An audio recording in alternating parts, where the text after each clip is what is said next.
All right, here is lesson 8-2, example 3. This is an RLP talking about half-life, usually of radioactive materials. So they've got this material here, its half-life they're saying is 6 hours.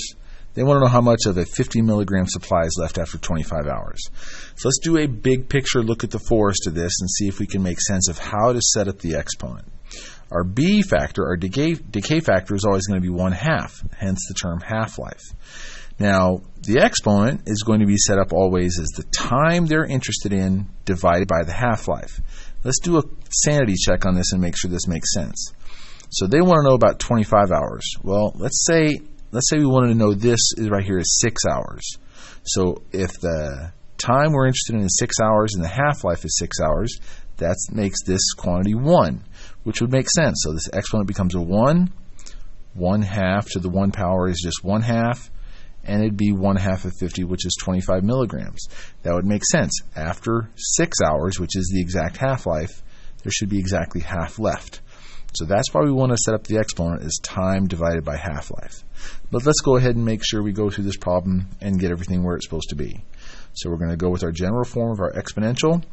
50, the supply they give you, always becomes the A. Let's make that a 0.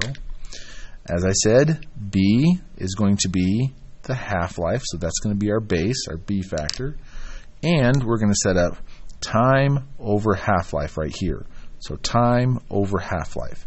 So the exponent is going to be 25 over 6. All right. Now we need to calculate this stuff. Rules of exponents, or the order of operations, goes first. So we're going to say 50 times some quantity. It's going to be 0.5 to this power. Let's see what that looks like in the calculator. So just do 0.5 in your calculator and then raise that up and do parentheses. Just do 25 divided by 6. And that's going to be about 0.055 something. I'm going to say 0.055 something. Leave that number in there. You could just leave that number in there and just hit times 50.